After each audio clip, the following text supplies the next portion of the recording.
Magandang araw sa inyong lahat. Ipagpatuloy natin ang ating pag-aaral sa What Should We Do with the Bible? Ano ba ang dapat natin gawin sa ating Biblia? Doon sa letter A sa John chapter 5 verse 39 ay sulat doon na sinasaliksik nyo ang kasulatan at ang kasulatan na yan ay tumutukoy sa Panginoong Hesukristo.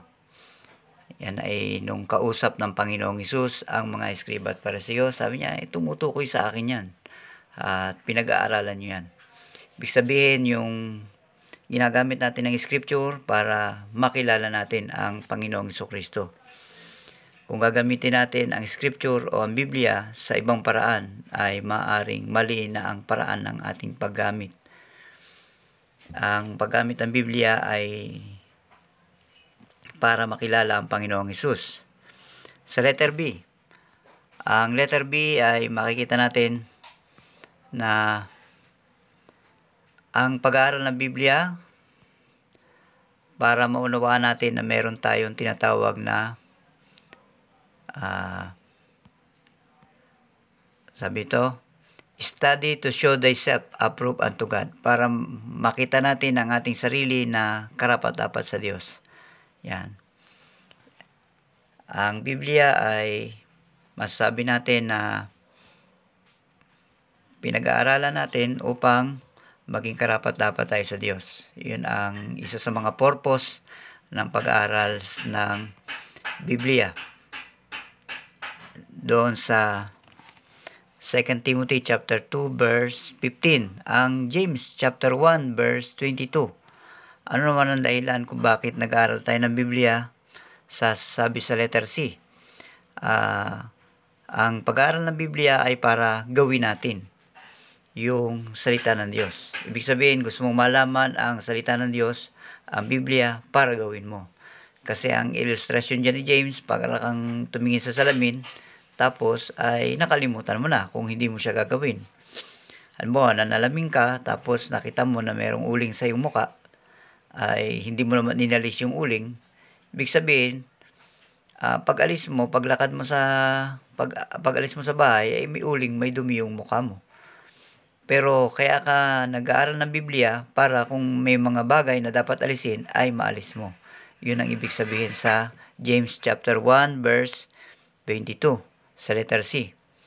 At sa letter D naman, yung ating pag-review, yung 1 Corinthians chapter 2 verse 13. Ang 2 Corinthians chapter 2 verse 13 ay i-connect mo yung spiritual thing sa spiritual din. Kasi hindi mo po pwedeng maunawaan ang bagay na spiritual kung hindi gagamitin yung spiritual na bagay. Kaya kahit si Juan, isang kwento nga sa Bible, si Nicodemo lumapit ng gabi kay Jesus Christ. Sabi ni Jesus Christ, kailangan kang ipanganak na muli. O kaya naman doon sa original translation doon ay yung born from above. Kailangan kang ipanganak mula sa Diyos. Sabi ni Nicodemo, paano mangyayari yun? Kasi nga ang paraan ni Nicodemo ay pinapaliwanag niya yung kanyang narinig sa Panginoong Hesukristo. Spiritual yung bagay na yun, ay pinapaliwanag niya yun sa pamamagitan ng idea na hindi spiritual. Kaya sabi niya, paano may papanganak kung matanda na? Kaya ang pag-aaral ng Biblia ay maikukumpara mo o maintindihan mo ang spiritual na bagay dahil nga may alam ka na spiritual din na bagay. Yun yung pag-aaral mo ng Biblia. Nagkaroon ka ng knowledge sa Scripture o sa Biblia. Sa 2 Timothy chapter 4 verse 2,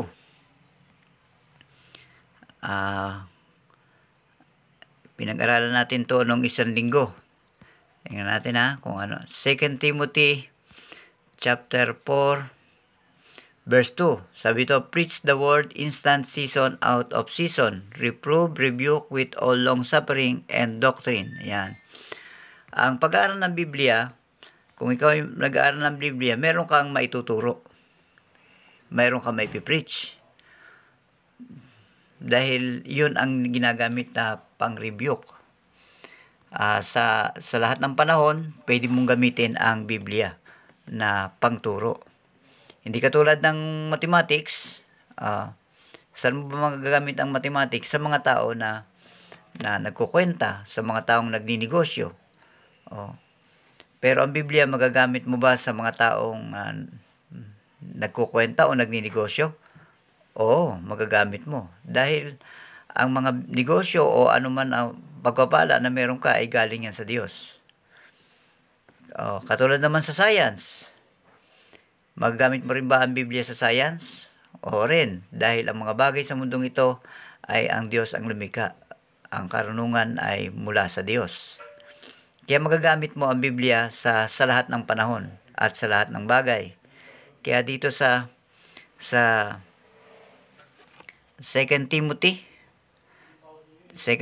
chapter 4 verse 2 Timothy chapter 4 verse 2, preach the word instant in season and out of season. Rebuke, exhort with all long suffering and doctrine. Yan. Pwede mo rin gamitin ang Biblia sa pagpapalakas ng loob sa mga nanghihina.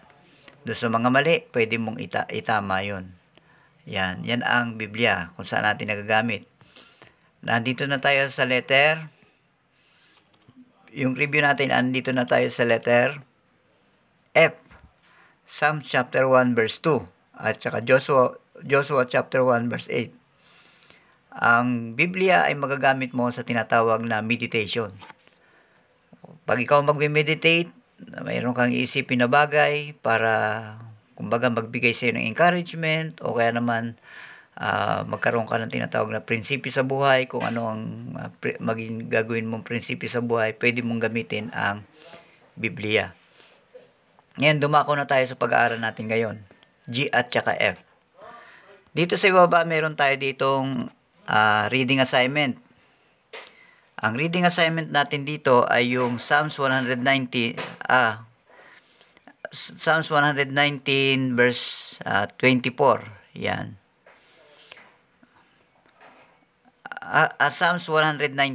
Babasahin natin yan na everyday 24 verse. Yan. Kasi mahaba kasi yan Psalms 119. Makikita nyo dyan. Tapos ang memory verse natin dyan, Psalms 119 verse 9 hanggang verse 9 at 11. Yan. Pag nagawa nyo yan, magiging malaking tulong sa inyo yan. Na ma-memorize yung dalawang talata, Psalms 119 verse 9 at 11. At mabasa yung buong kabuuan ng Psalms.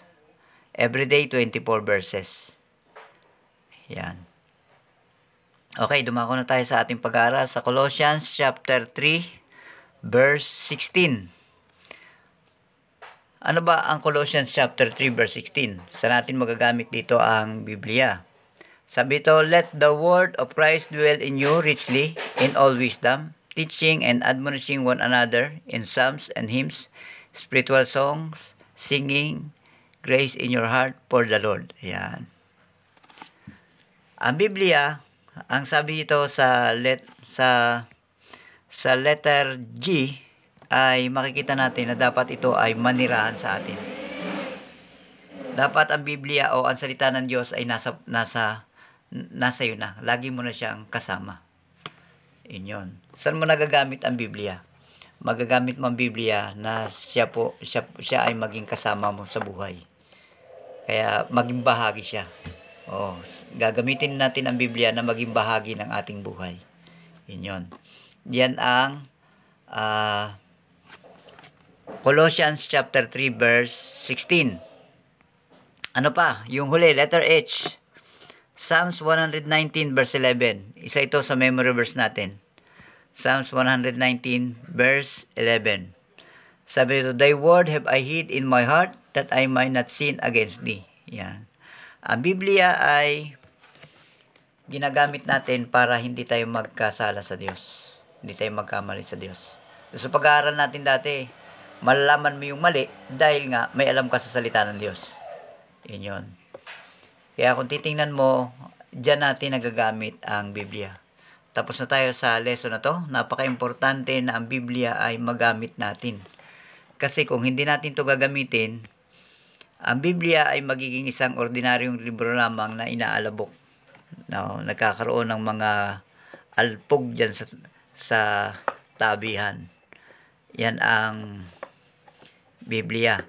Pero pag ginagamit natin ay makikita natin ang mga benepisyo nito sa atin pagka ginamit natin. Yan ay A, B, C, D, E, F, G, H. Yan, 7. 7 mga talata na pwede nating makita kung saan natin pwedeng gamitin ang Biblia. Ngayon, kung may tanong kayo patungkol dito sa ating pag-aaral, ay i-message nyo lang ako para malaman natin at pag-usapan natin sa susunod na pag-aaral natin. At yung GC natin ay pwede nyo doon isend yung ating mga prayer request para makita nung bawat isa yung ating mga prayer request, and then may pag-pray natin sa bawat linggo. Okay? Kung loobin ng Panginoon na maka-video call ako sa time na pinapanood nyo to, ma-video call ako. Kung hindi naman, okay lang. Basta panoorin nyo mabuti to at tingnan nyo mabuti yung mga talata na ating pinag-aaralan. At itong memory verse natin na 119 verse 9 at 11 ay itry natin na i-memorize yan. Tsaka yung pagbabasa ng Psalms 119, 24 verses every day. At sa next week ay ibang lesson naman tayo. Okay, magandang araw sa inyo. Bye-bye muna.